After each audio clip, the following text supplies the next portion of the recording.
Athena Autistic Artist College. Welcome my guest, Pierre, from the inside Yes. of autism. Well, indeed, I appreciate you saying that because uh, I happen to have had insights into autism. Into is really the key word because uh, instinctively, we'll say, or instinctively would mean that I had something to do with it, but I really did not have anything to do with it.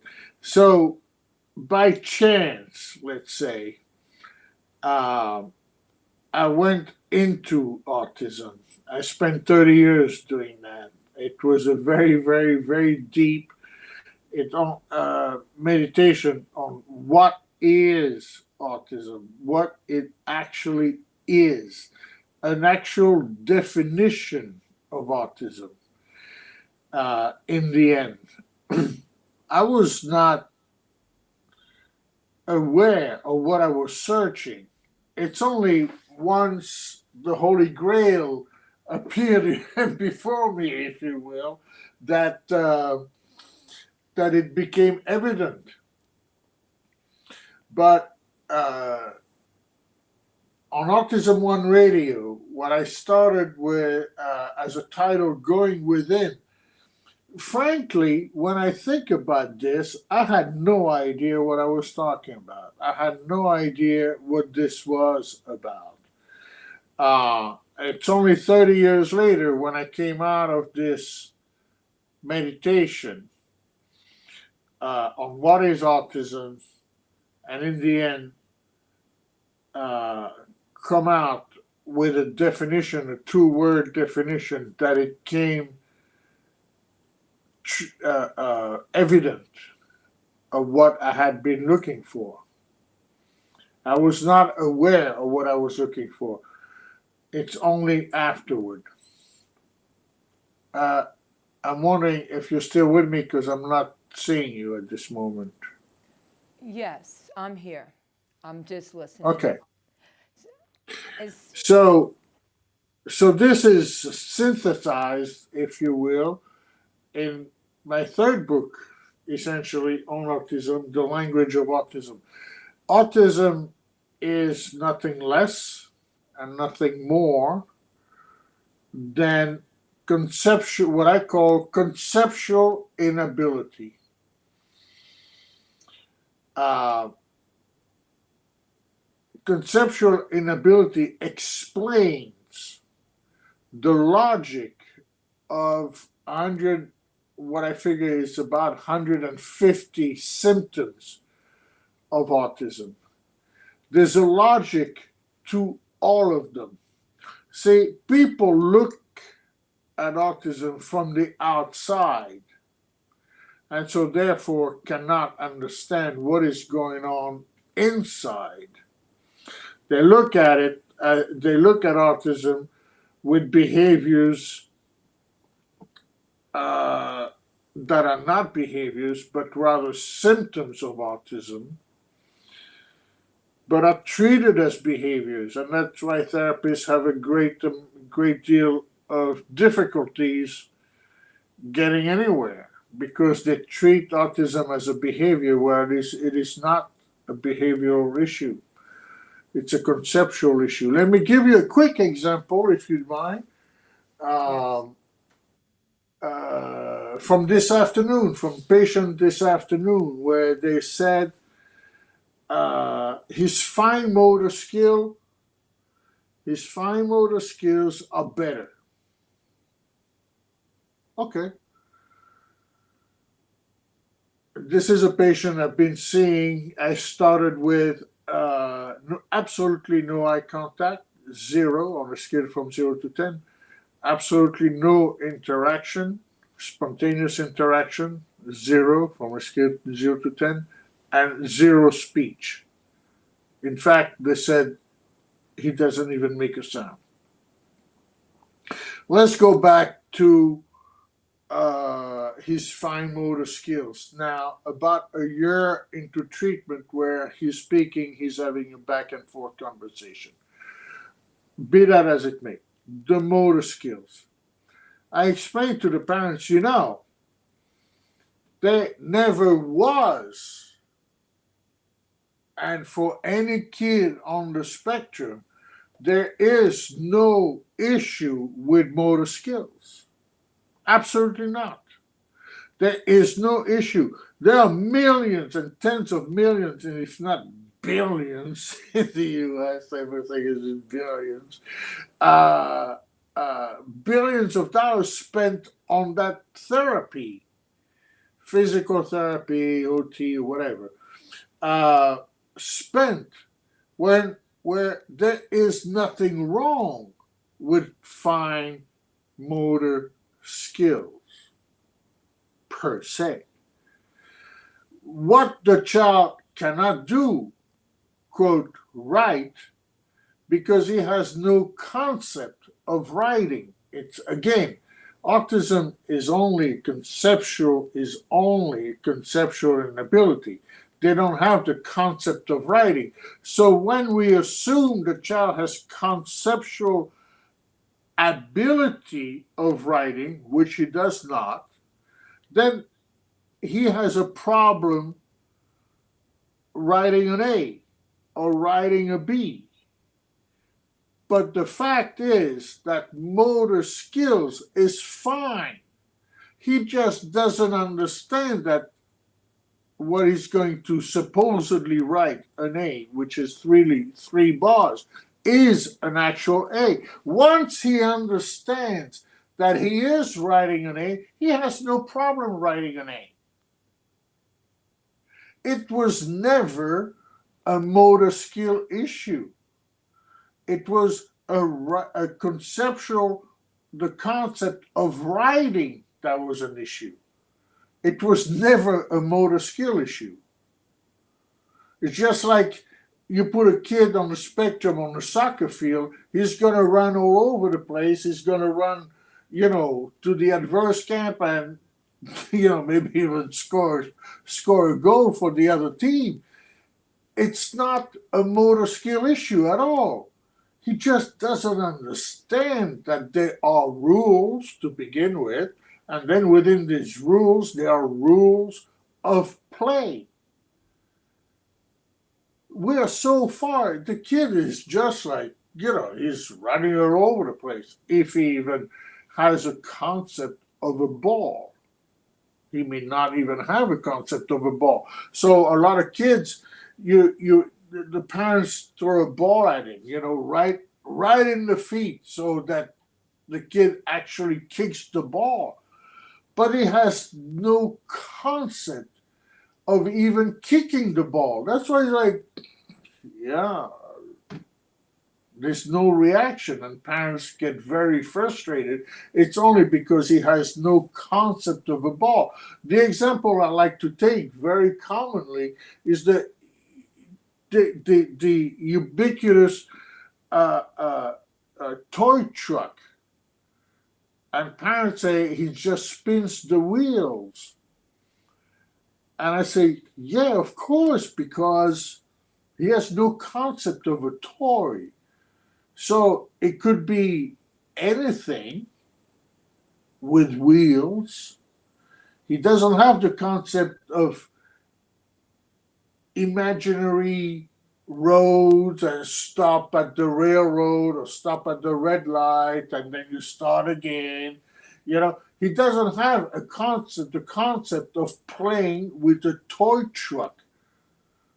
When you don't have that, the only thing you can do is spin the wheels, because that's the only thing that actually moves by itself, more or less. You just need to push it a little bit with the finger. It's completely logical. Conceptual inability explains essentially 150 symptoms of autism. There Yes. you go.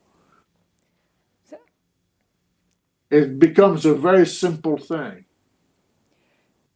what words will you like to tell your parents that you're working with the children to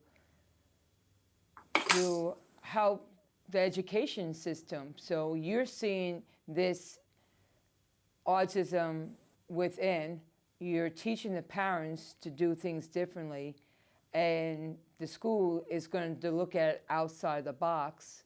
So it's going to be a difference. How can the parents help that moving forward? I hear you. It's very difficult because the system that has become prominent is a behavioral therapy. I mean, it is called ABA. The B stands for behavioral. So it's very difficult. It's very difficult because now everybody is resting on this thing that is supposed to help. That in its very essence treats the child very differently. That's why it is so repetitive. It is assumed that the child has the ability. Everybody has a role to play into that. Parents with children on the spectrum also want to think that their child is exceptional and so on. That is part of the generation. Actually, it's part of raising kids. All kids are exceptional. All kids deserve a medal. It is part of this journey, this human journey of what we think of kids at this moment in time. It may change. It certainly has changed from the 60s, where kids were considered completely in a completely different light, and the kids in the 30s were considered in a completely different light, and so on and so forth. Until proven guilty, no kid is really exceptional. That said, it would be very helpful if ABA thought or therapist or the entire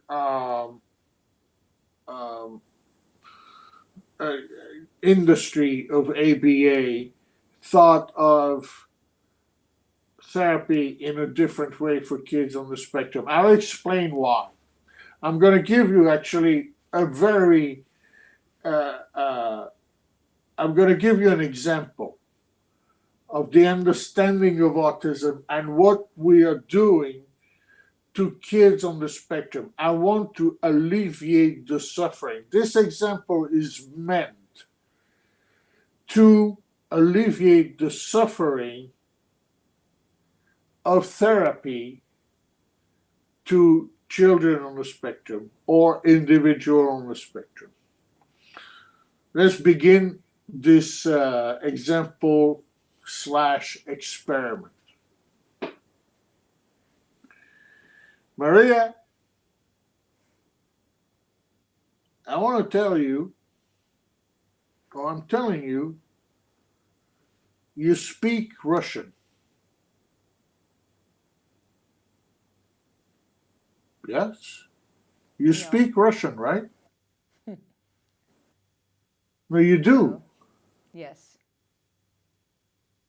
You speak Russian. You can speak fluent Russian. And I would like you right now to speak Russian to me. I'm telling you, you can.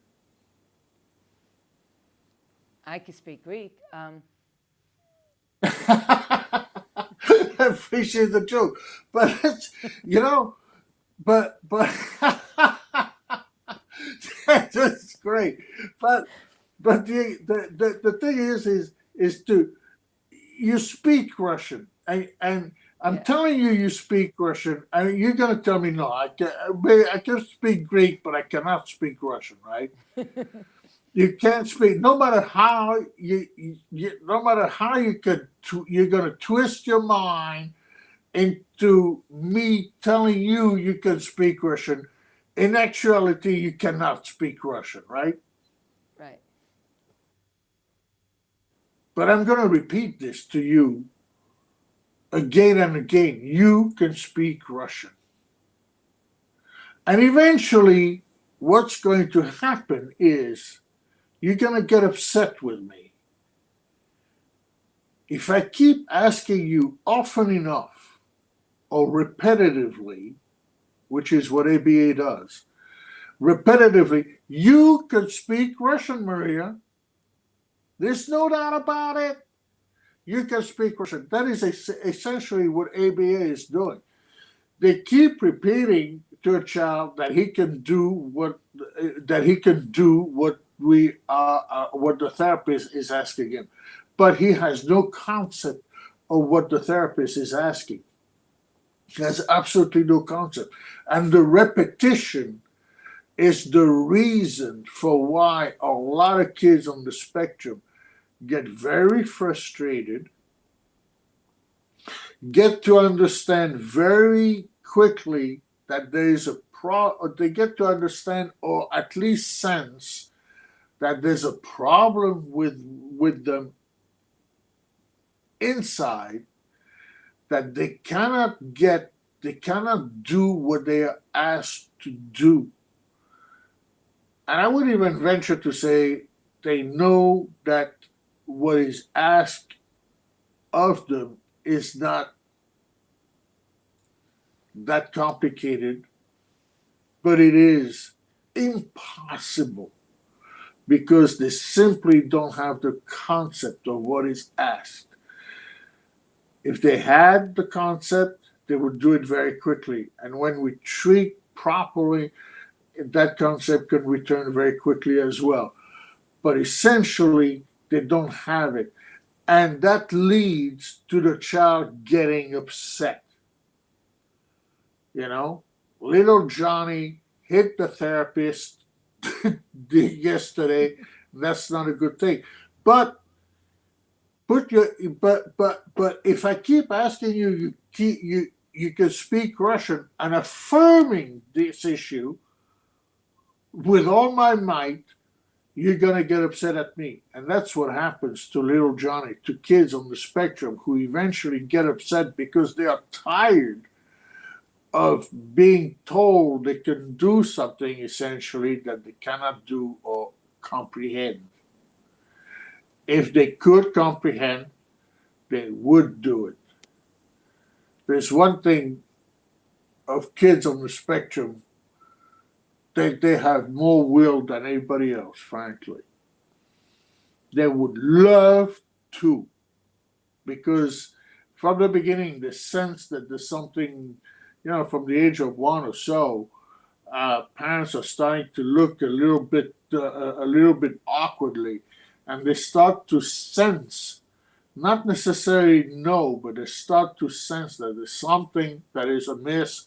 And then therapy gets on top of this, and they ask to write an A for and a B and a C for cat and a B for boat or whatever and an A for apple, and they have no idea. That's why all the handwriting of kids on the spectrum look the same.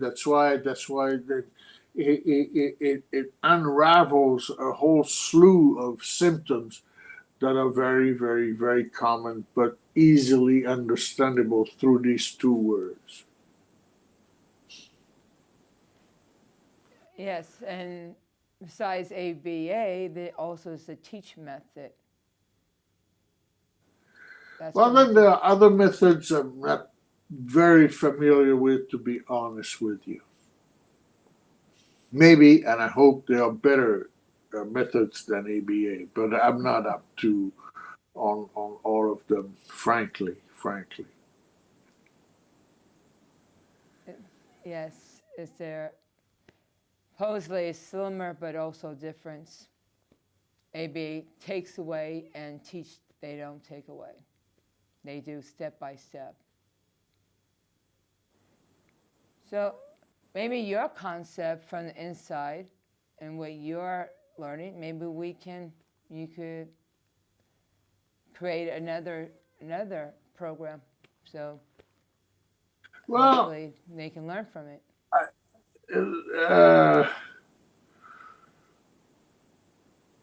I have what I teach my parents is how to speak to a child on the spectrum. But that is an aside from my profession, that is being a homeopath. As a homeopath, I choose a remedy that is meant to unlock conceptual inability into conceptual ability. That is what I'm supposed to do as a homeopath. Now, we are lucky to have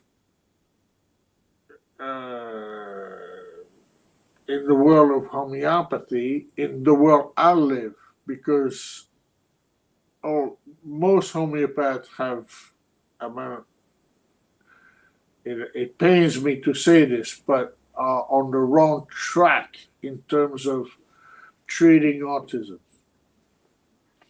I've been fighting an inner battle for many years. Be that as it may. No, let me say very quickly. Homeopaths have followed the way of biomed. That is to think that the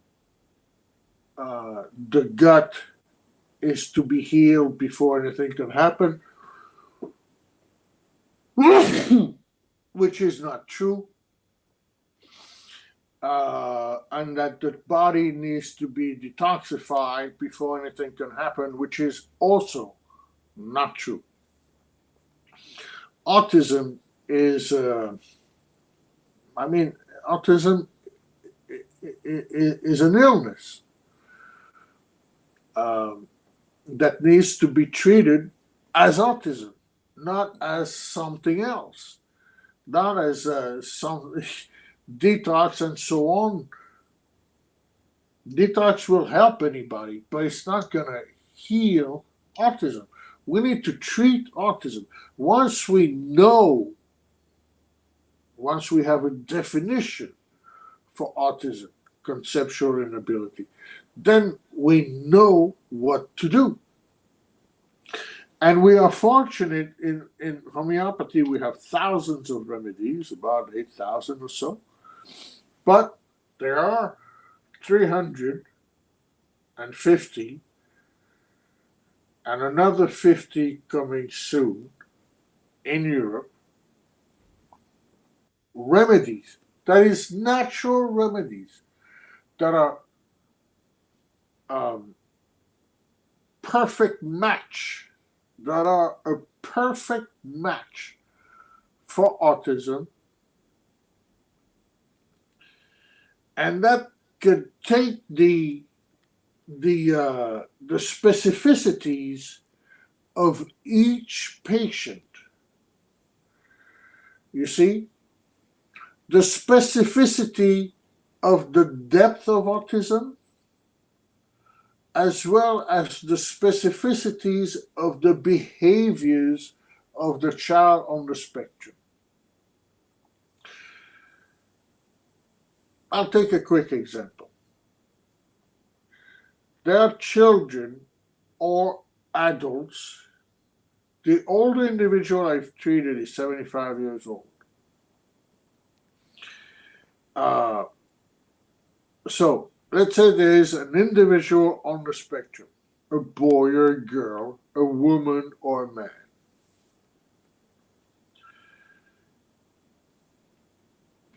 Let's take a 25-year-old. I'll take any example. I know autism inside out now due to this meditation.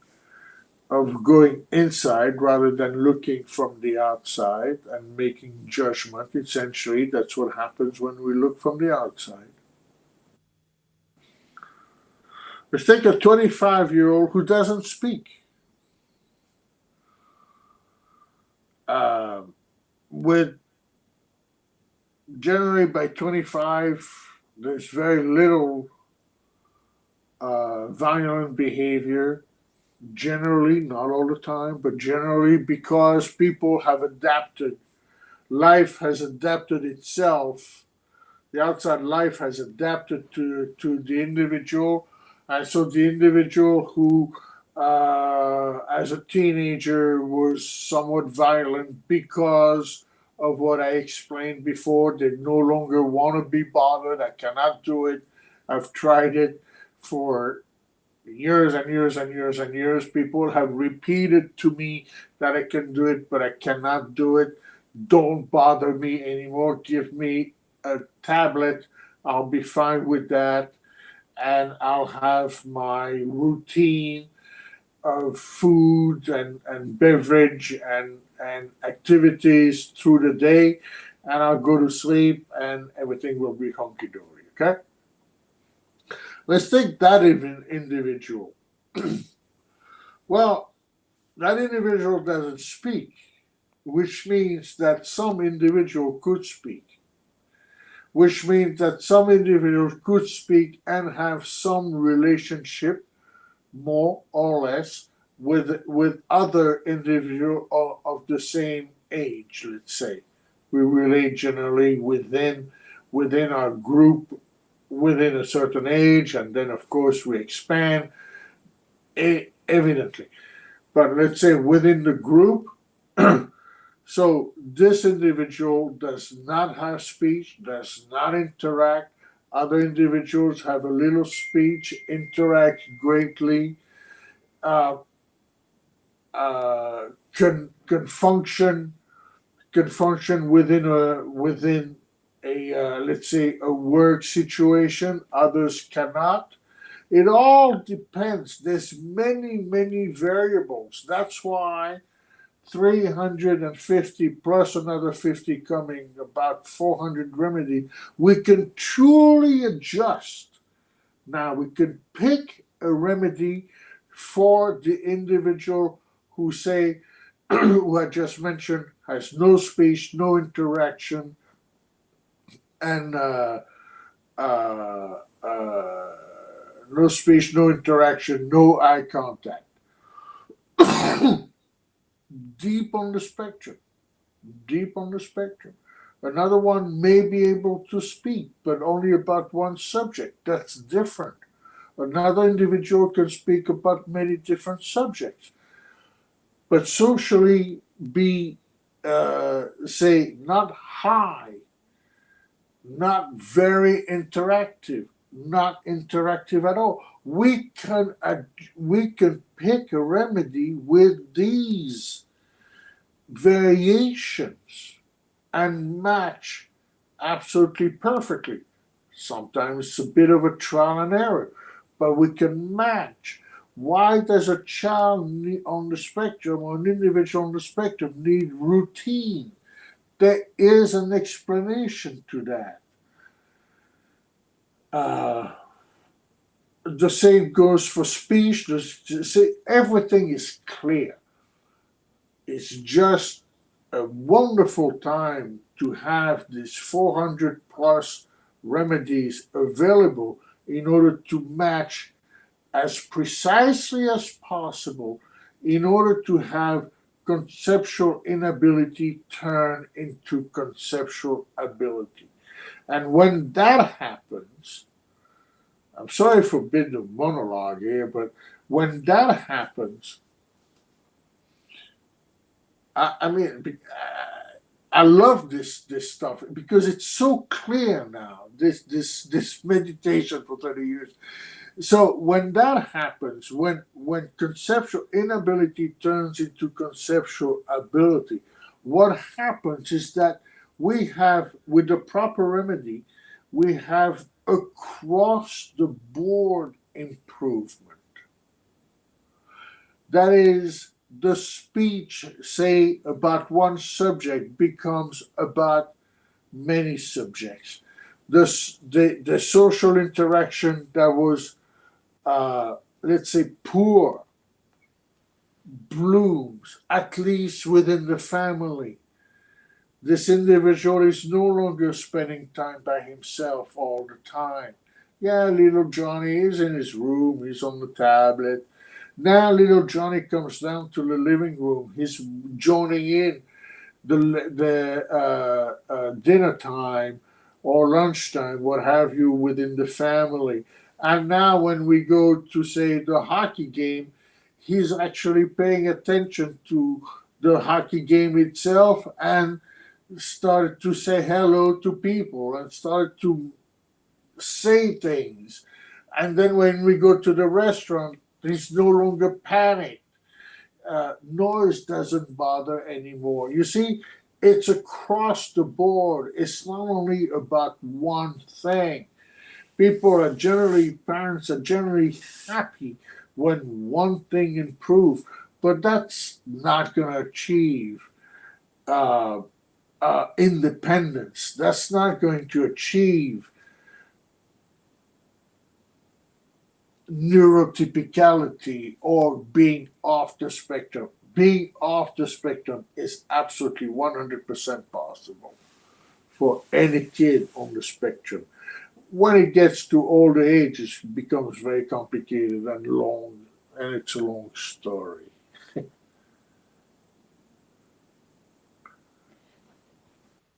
Pierre, Maria, I'm very sorry. I talk too much. that's wonderful to listen. But also, in this direction that you're sharing with us, all individuals have different skills and different gifts. Not Yeah. You can have 5 autistic people or artists, but they have different styles of artwork and ability. Oh, absolutely.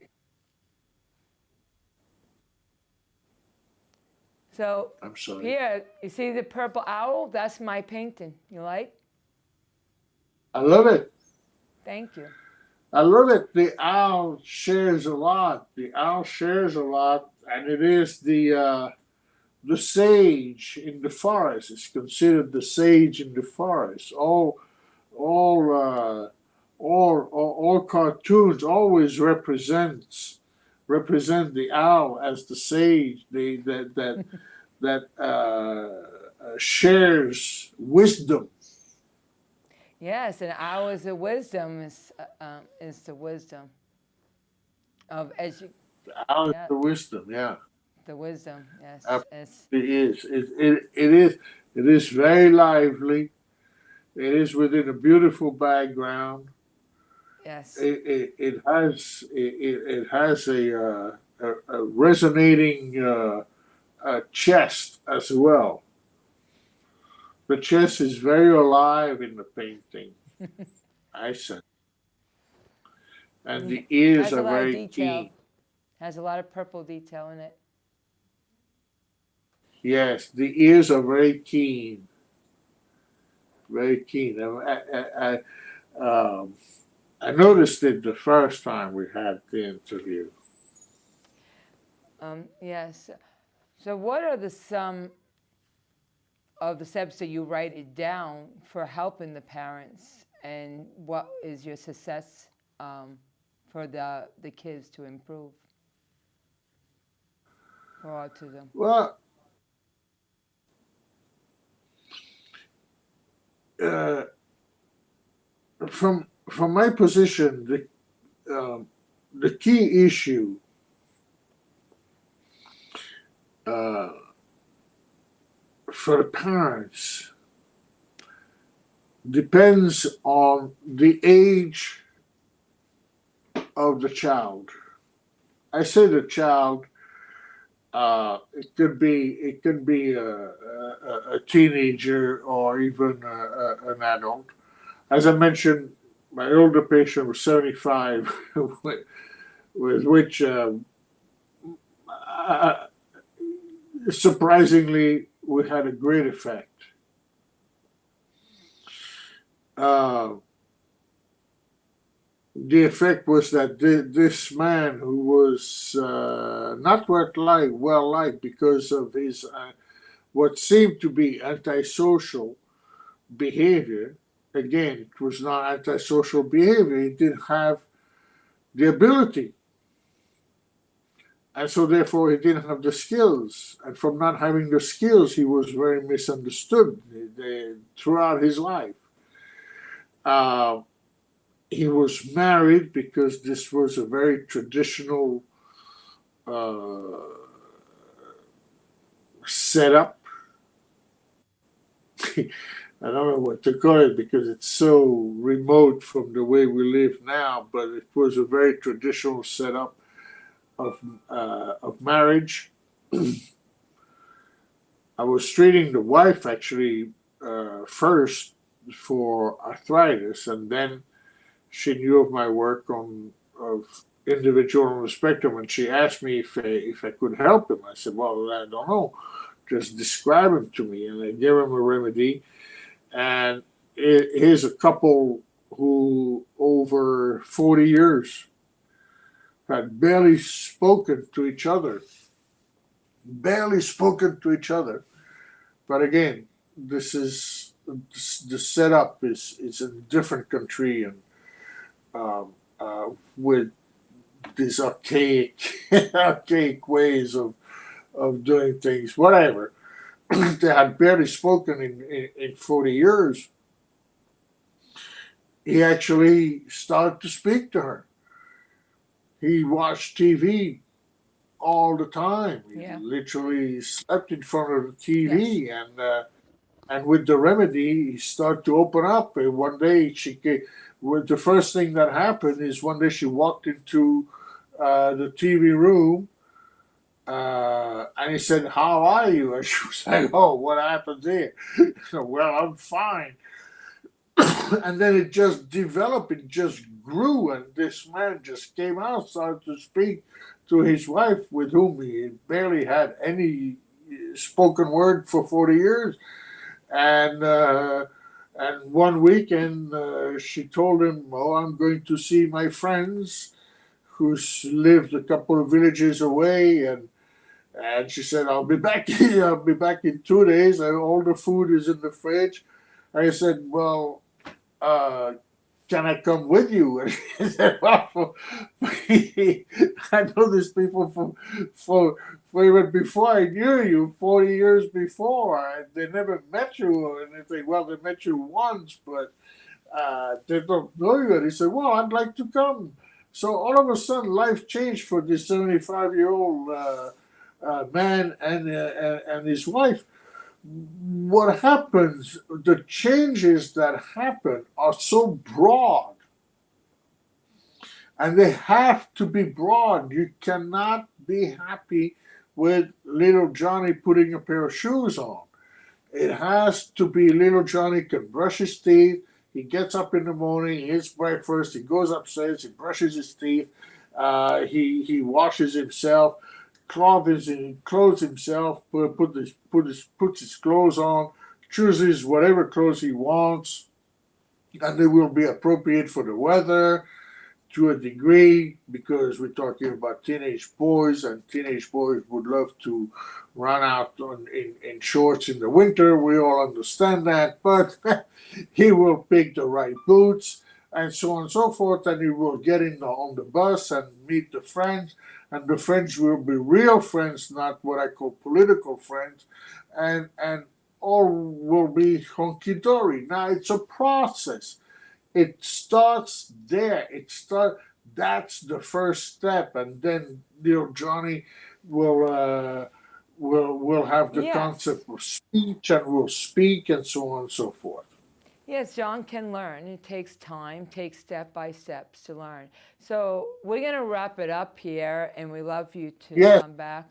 So we're at the end of our show, and anything, and autism is it's beautiful. So it's inside out, and outside. So it's the gifts. We need to learn to work together. Oh, absolutely. No doubt about it. And like I mentioned before, a lot of harm can be prevented by understanding what it is, which unfortunately didn't come before, but it is part of the process. But autism is not a big mountain to climb. That's what it appears to most parents when they see the fragility of the child as well as the skills. But it is not this huge mountain to climb. It is only It's a reversing. It's a gift, and it's a we create our own platform, and it's beautiful, and it's the inside.